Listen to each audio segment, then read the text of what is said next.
Bom dia, boa tarde, boa noite para você que é torcedora, para você que é torcedor do Santos Futebol Clube. E hoje eu tenho que avisar que talvez vocês ouçam uma furadeira no fundo do meu áudio. Eu sinto muito por isso, mas eu sou quem menos vai falar hoje. Eu sou Anitta Efraim, estou como sempre com a minha dupla Isabel Nascimento. Tudo bem com você, Bel?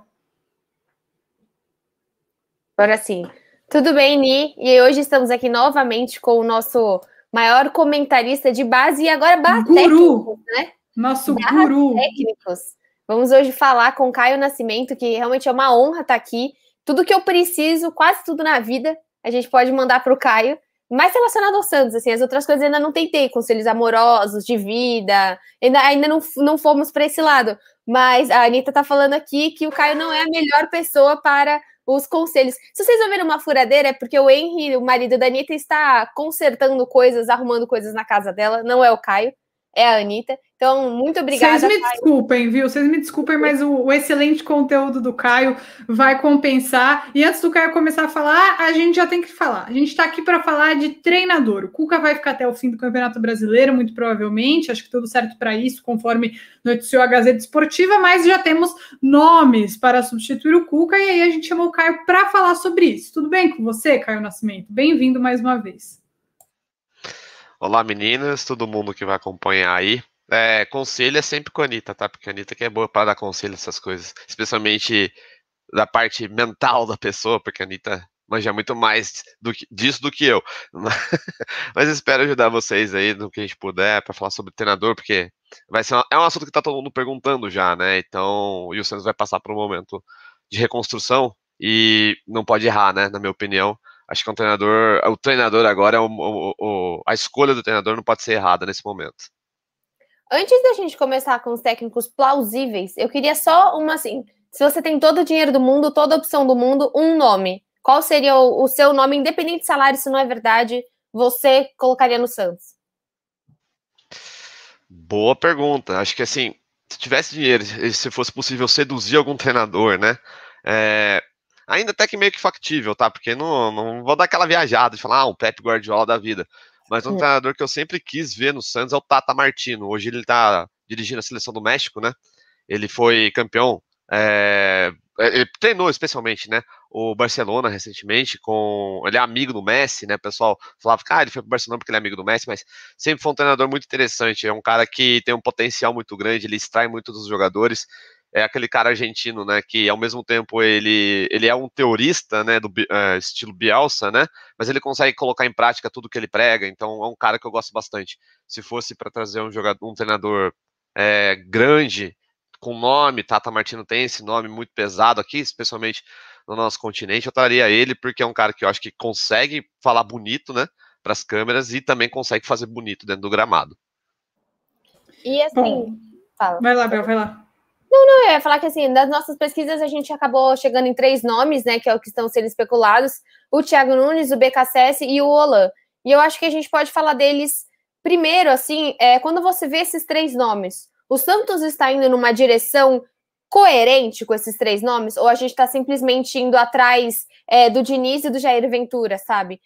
É uma sensibilidade sua que tem um planejamento em cima desses 3 nomes, ou são 3 perfis muito diferentes?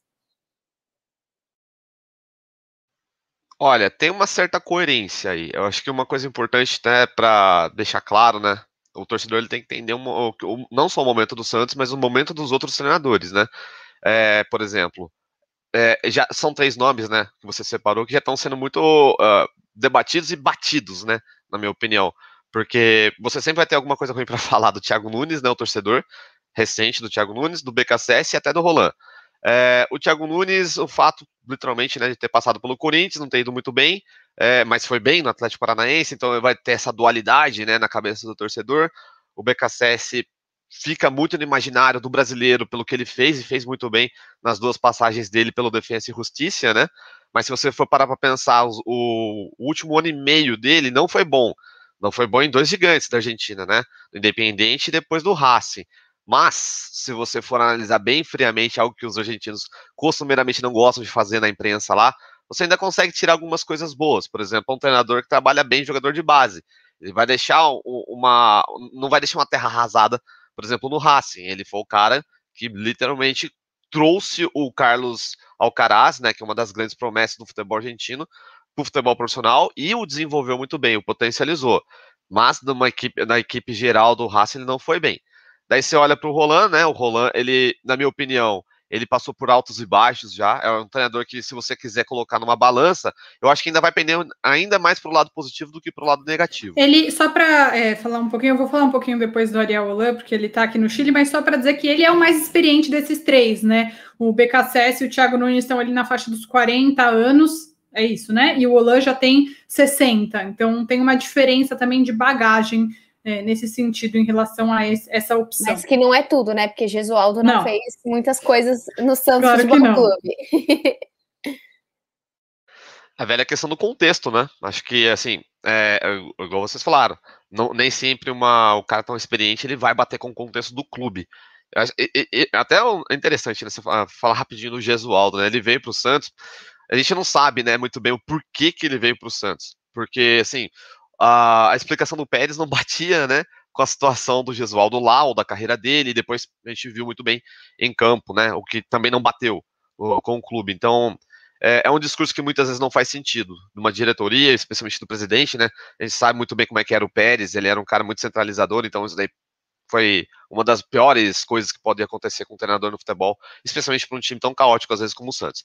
Mas falando do Roland, ele é um cara que tem um problema muito grande de manter um bom trabalho. Ele começa muito bem, só que depois ele vai caindo, né? Acho que assim, ele começou muito bem no defensa, né? Mais um treinador de defesa e justiça, meio que conectado ao Santos. Depois foi bem no Independente, né? Que é o time do coração dele, foi campeão da Sul-Americana, fazendo um belo trabalho, um time jogando muita bola, amassou o Flamengo, né, na final da Sul-Americana. Depois ele ameaçou sair do Independente, né? Ele até ficou um período fora do Independente, depois voltou, porque ele queria mais investimento, ele queria mais segurança no trabalho dele. Ele ganhou tudo isso daí, né? Ganhou todos os jogadores que ele pediu. Endividou o time, né? O Independente ficou bem endividado. Acho que é um time hoje que, na Argentina, dos grandes, que talvez esteja na pior situação financeira que você possa imaginar. Tá devendo as cuecas e tudo, né? Lá por conta do Roland, né? Que ele pediu muito jogador e muitos desses jogadores não foram pagos pelo clube. Uma situação meio semelhante a certo time aí que vocês conhecem, né? Eu tô vendo que tem um perfil bem similar, né? Parece que dá muito certo com o Santos. Não, mas aí eu vou entrar nesse papo e dizer que isso já passou, isso aconteceu, e aqui no Chile ele encontrou uma situação completamente diferente. Ontem, quarta-feira, ele foi campeão com a Universidade Católica, e isso que o Caio falou no início, de ser um trabalho que muitas vezes não consegue ser tão constante, é muito real aqui nesse trabalho dessa temporada que ele teve. Ele passou o campeonato chileno inteiro em primeiro lugar, inteiro. Só que das últimas 7 partidas que ele fez, 5 ele não conseguiu ganhar. Aí ele ganhou uma e aí empatou a última nessa quarta-feira, que já levou ele a ser campeão. Ou seja, ele conseguiu ter gordura suficiente para queimar quando as coisas começaram a dar errado, mas teve um momento que sim, as coisas começaram a dar errado. E por que as coisas começaram a dar errado? Porque a Católica começou a vender um monte de jogadores sem reposição. Ou seja, é coisa de quem fala espanhol e eu já não sei mais falar, olha que horror. O que aconteceu foi, ele vendeu o Kusevich para o Palmeiras, ele vendeu o Pinares para o Grêmio, vendeu outro jogador para o La Serena, um outro jogador, isso tudo titular, um quarto titular se lesionou e nenhum desses teve reposição, ele não pôde contratar jogadores nesse trabalho dele na Católica. Mesmo assim, ele conseguiu ser campeão. Então, assim, teve uma queda do trabalho e tem uma explicação, um contexto que é muito mais parecido com o Santos do que o que aconteceu no Independiente, que ele teve a possibilidade de contratar e acabou devendo as calças. Aqui ele não teve essa possibilidade. O futebol chileno, financeiramente, é bastante precário.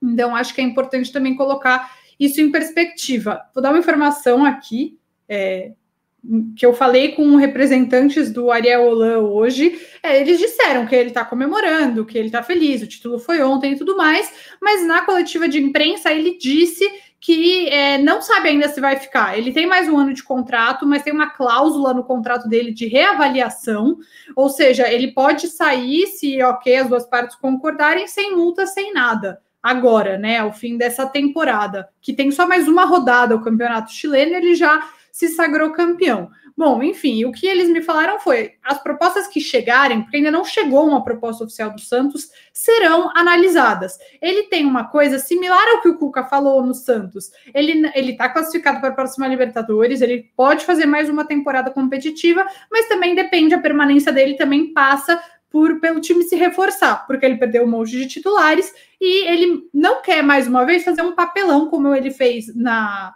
Libertadores, que foi papelão sim, não passou da fase de grupos, e também não foi tão bem na Sul-Americana, quando caiu nas quartas de final para o Vélez. Então, também a permanência dele depende do que a própria Universidade Católica vai fazer para que o trabalho seja melhor. Essas são as informações que eu tenho sobre o Ariel Holan. Diretamente do Chile, nossa repórter Anita Freitag, de todas as informações, agora diretamente de São Paulo, ou de Taubaté, onde o senhor está. Taubaté, sempre Taubaté. Sobre o BKSS, que nasceu e foi criado em Taubaté. Para finalizar uma parte do Holan também, que é importante, ele é um cara que trabalha bem em jogadores jovens. Então, assim, não é um cara que, vamos supor, se chegasse no Santos, ele ia encontrar um admirável mundo novo para ele, assim. Ele é um cara que ele conhece, ele potencializa. Eu acho que uma das coisas que acaba colocando o Holan em xeque, né, quando você vai analisar ele, desempenho, tática, essas coisas, é justamente pela filosofia de jogo dele. Acho que o que faz ele cair bastante, né? Cair bastante acho que é um exagero meu, mas o que faz ele, por exemplo, ter um pouco de montanha-russa na carreira dele, é que ele é um. É uma palavra que a gente vai usar bastante, que a gente usou muito em 2019. Ele é um bielcista, né? Ele é um cara que ele não tem medo de arriscar. Os times dele não tem medo de arriscar. E quando não precisa arriscar, quando precisa ser um pouco mais pragmático, aí que o time vai mal. É aí que eu, no caso, que eu relembro uma situação que, na minha opinião, foi um pouco decepcionante, que eu esperava a Católica chegando na final da Sul-Americana, que foi justamente o confronto contra o Vélez. Na ida, fora de casa, na Argentina, o time jogou uma barbaridade, jogou muito bem e ganhou do Vélez lá. Só que na volta, em casa aí no Chile, onde a Anitta tá, perdeu, e perdeu feio. Perdeu de 3-1. Assim, pro time que literalmente era. O time do Vélez é bom, bem treinado, é bom, mas que só tinha uma opção, né? Então acho que aí faltou um pouco mais de entendimento da situação.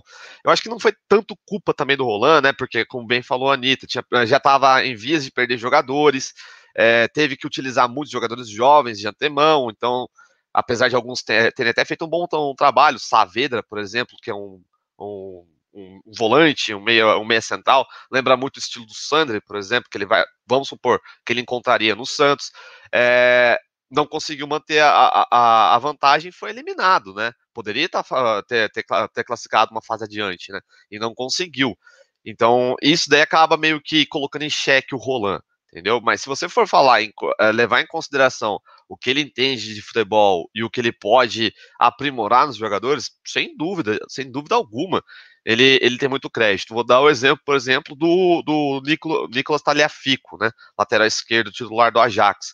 Ele era marcado muito tempo na Argentina como um lateral com muitos erros de marcação. Com o Holan, ele jogou de zagueiro, mesmo tendo 1,72 de altura. Ele alternava, né, entre lateral esquerdo e linha de 3 como zagueiro. E fez um ano espetacular em 2016, que foi o primeiro ano do Holan lá no Independiente. Hoje é um dos melhores laterais esquerdos na Europa, e ele sempre, quando ele é entrevistado, ele cita o Holan como o cara que mudou a carreira dele, ensinou ele a jogar taticamente, ensinou ele a correr certo, né? Então, se é um cara que for contratado e tiver tempo, ele tem as técnicas e o manual, né, de um treinador para arrumar a casa, para arrumar muitos jogadores. Acho que desses três seria a sua opção, Caio? Antes que a gente fale dos outros? Eu vejo ele acima, tá? Do BKSS e vejo ele acima do Thiago Nunes. Eu gosto do Thiago Nunes, assim, eu acho que dos treinadores brasileiros disponíveis, talvez seja um dos caras que mais tem a bagagem para melhorar, tá? Porque o que aconteceu no Corinthians, o pessoal sempre vai pegar o último trabalho como exemplo, né? Mas o que aconteceu no Corinthians ali também foi um negócio muito complicado para ele. Coisa de bastidor mesmo, né? Falaram uma coisa para ele, depois na hora H mudaram, depois colocaram a culpa nele.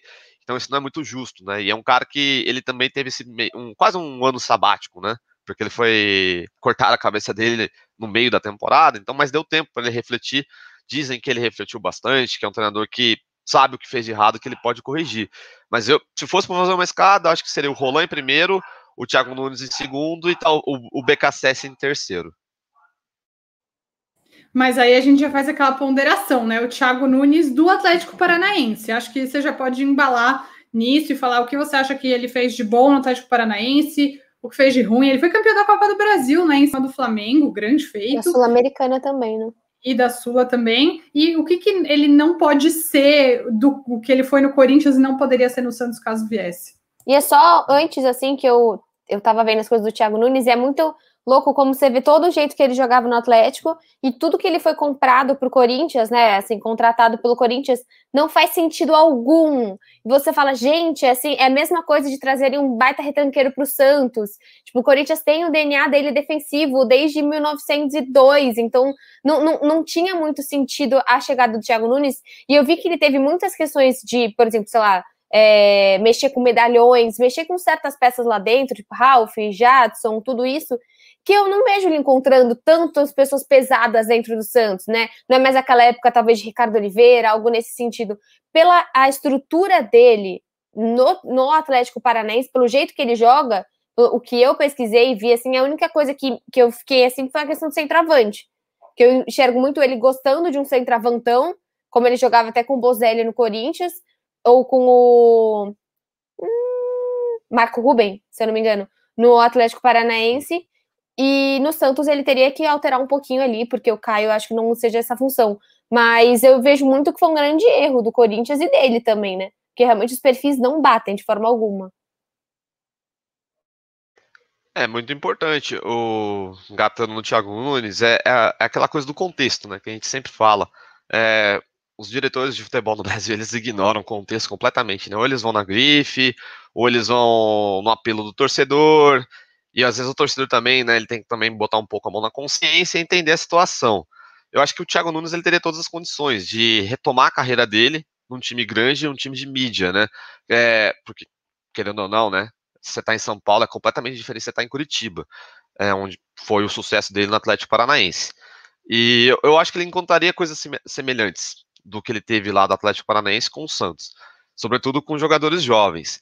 O que eu acho que a gente tem que levar em consideração com o Thiago Nunes, que eu acho que é uma coisa que é muito fácil de ser consertada, e imagino que deve ter sido uma das coisas que ele deve ter ponderado nesse tempo que ele ficou parado depois que ele foi demitido do Corinthians, que é o tratamento dele com os jogadores. Isso daí foi uma das coisas que a gente, quando você vai perguntar, né, sobre como é que é o Thiago Nunes, como é que é o jeito dele de ser, muita gente reclamava muito disso, o tratamento deles com jogadores que estão subindo, com jogadores que são medalhões. Ele teve que cortar alguns medalhões, né? A diretoria falou para ele cortar no Corinthians, né? Os medalhões, e depois não segurou a barra para ele, né? Isso daí foi uma crueldade que fizeram com ele. Mas no Atlético Paranaense também existia muitas vezes esse choque. Tem muito torcedor do Atlético Paranaense que fala que às vezes ele bancava, às vezes não, né? Ele bancou demais o Lúcio Gonzalez em jogos que não precisava, né? O Lúcio Gonzalez está com 38 anos de idade, ele estava com 36. E ainda assim era um jogador velho. E ainda assim era um jogador que não podia jogar todos os jogos e estava lá, sempre sendo escalado. E o torcedor do Atlético sempre ficou muito irritado com isso. Todo não, mas uma boa parcela ficava irritado com isso, da insistência dele, que acabava minando alguns outros jogadores, por exemplo, o Christian, o Vitinho, jogadores que já estavam ali, que podiam ter ganhado espaço.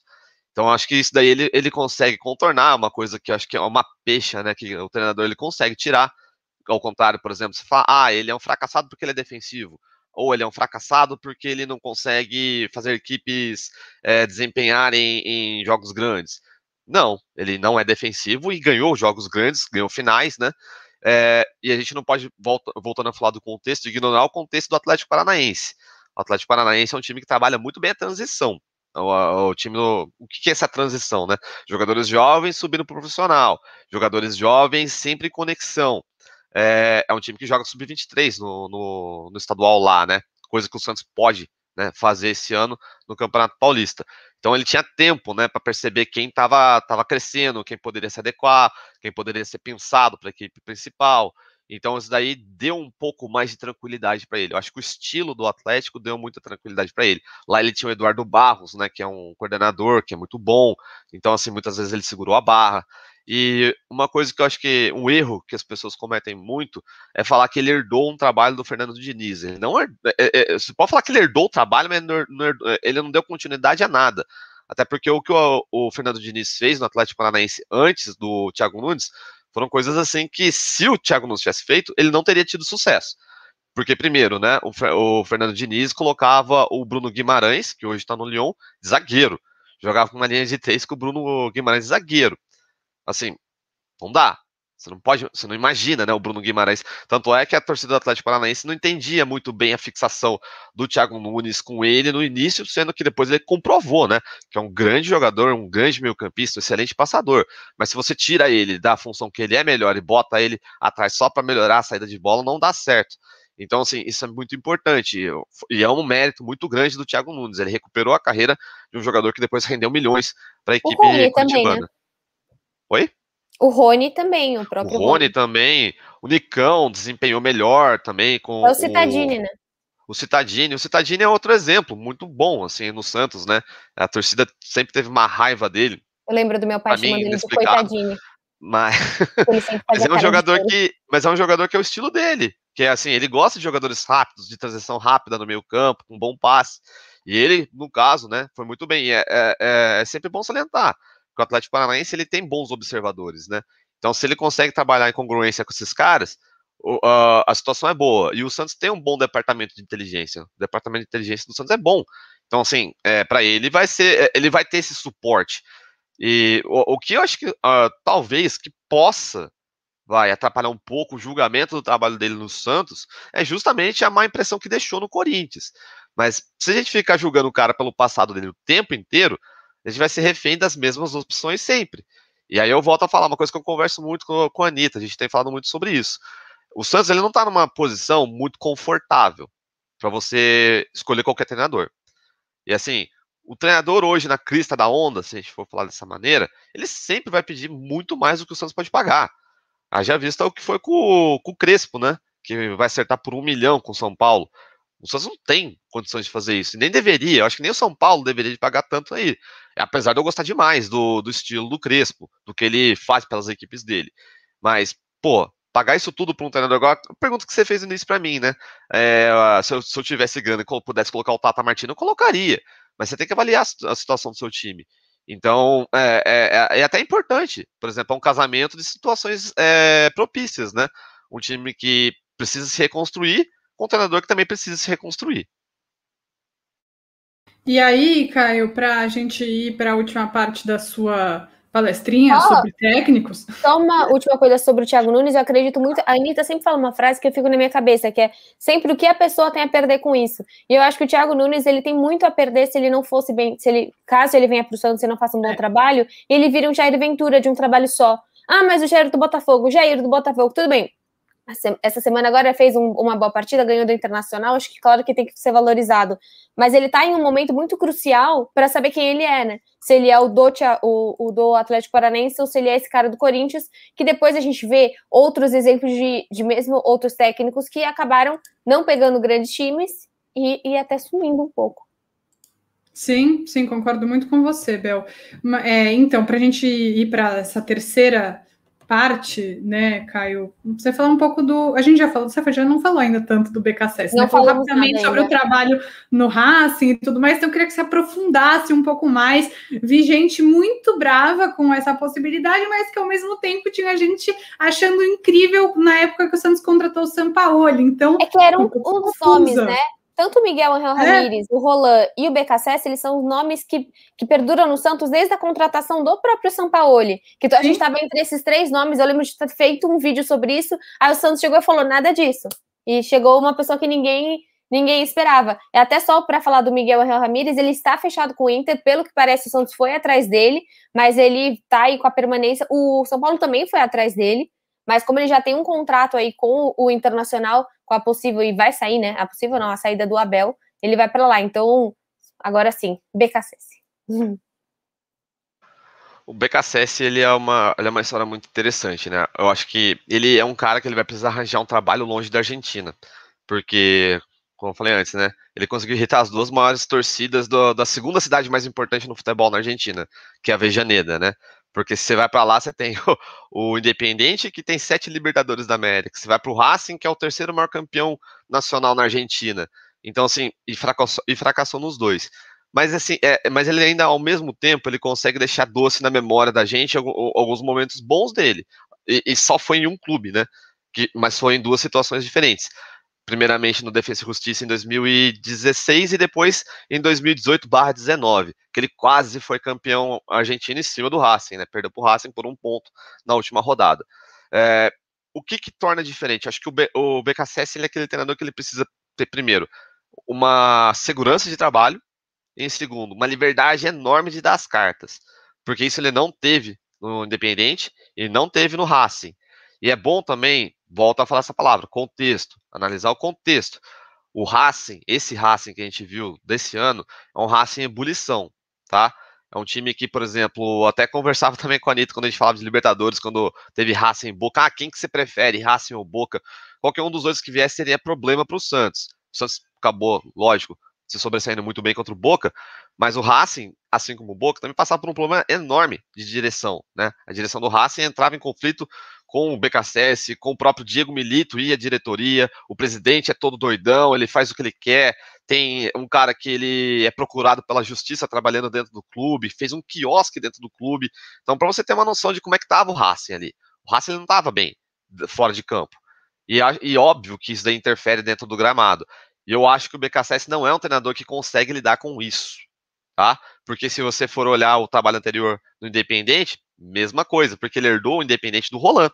E o Independente do Roland que eu falei para vocês era um Independente totalmente endividado. Não teve como contratar muitos jogadores. E teve que apostar muito em jovens. E nisso ele não reclama. É um treinador que usa o jovem de qualquer jeito, ele não tem medo. Às vezes até em situações que você nunca vai imaginar, ele vai lá e acaba colocando. E ele consegue trabalhar bem o jovem, mas ele entra muito em rota de colisão com diretoria e com um jogador muito experiente, tá?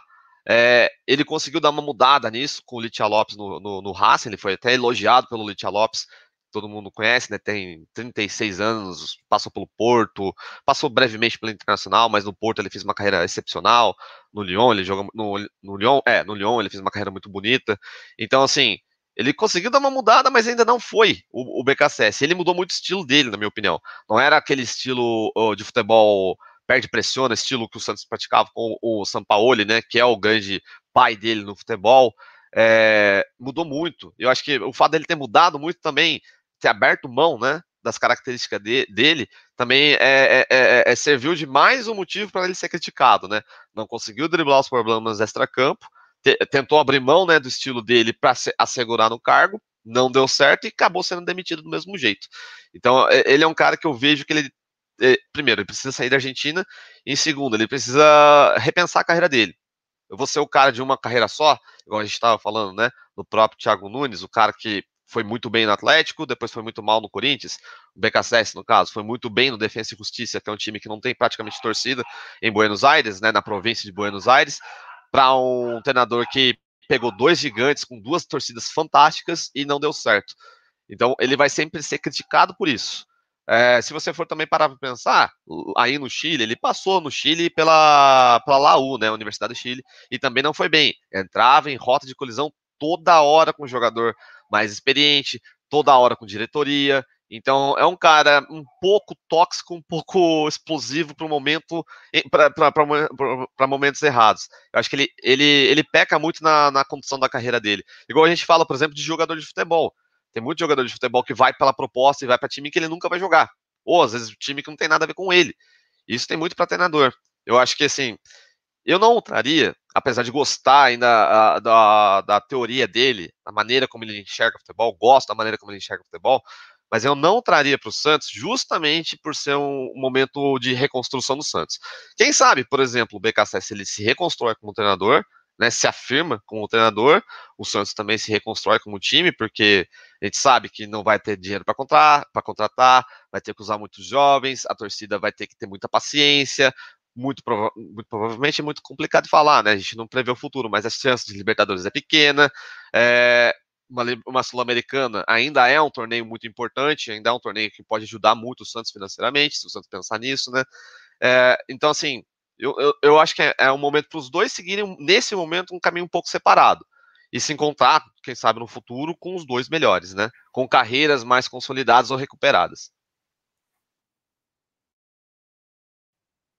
Legal. Caio, muito obrigada. Acho que foi bem esclarecedor e a gente espera ter notícias em breve, mas a minha percepção das coisas que eu tenho falado com pessoas do Santos é que a gente não vai saber tão brevemente quem será esse treinador. O Santos está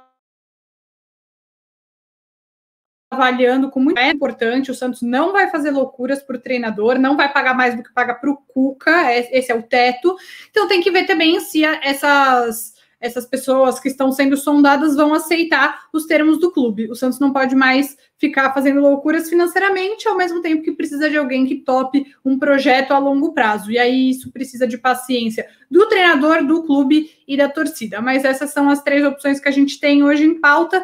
E acho que o torcedor teve informação suficiente para formar uma opinião. Caio Nascimento, muito obrigada a você. É sempre um prazer ter você aqui no Alvinegras da Vila. Isabel Nascimento, é um prazer inenarrável ser sua dupla em tudo. E já deixo um recado. Não adianta querer ficar criando uma rivalidade entre eu e a Isabel. Nós somos pessoas diferentes, mas nós somos muito amigas e fazemos tudo juntas. Então, não vai adiantar. Nem sabia que a gente tinha uma rivalidade, mas gosto. Acho importante, porque da mídia, dá sucesso para o Alvinegras da Vila.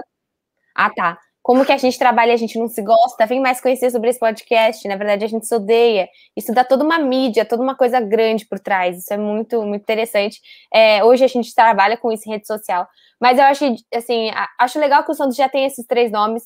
Acho ideal, tem muita gente comentando do Marcelo Fernandes. Eu acho muito complicado você trazer alguém por um momento e depois você trazer, porque daí a pessoa chega no brasileiro e aí passa 10 rodadas que a gente sabe o quanto o Santos às vezes perde pontos nas primeiras rodadas e depois não consegue recuperar. Então, o que eu espero de verdade é que chegue essa pessoa para o Paulista. Se chegar na 3ª rodada do Paulista, porque aconteceu algum problema, tudo bem. Mas eu não gostaria de ver o Santos no Paulista inteiro.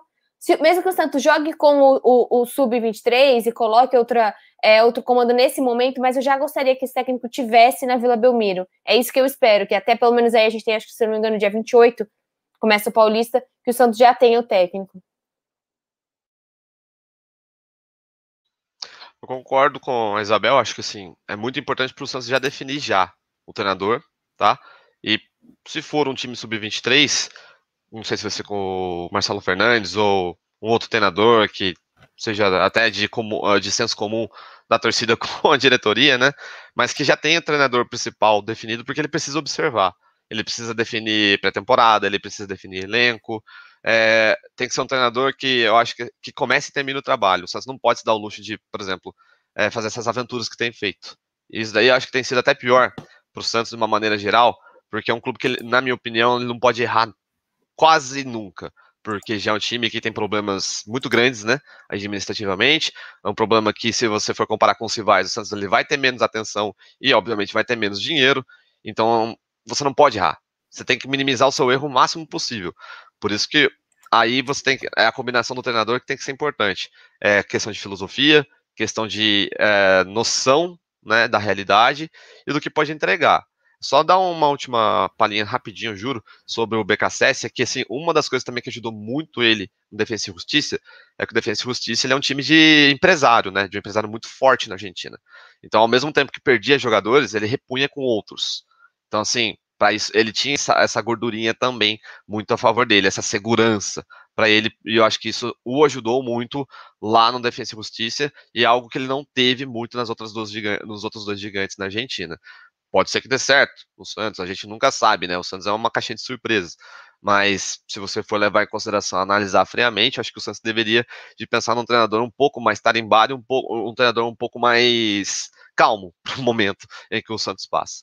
Novamente, obrigado por terem me chamado, espero que tenha esclarecido as dúvidas, as perguntas, e sempre que precisar, tamo junto. Então é isso, pessoal, até quinta-feira que vem. Um beijo.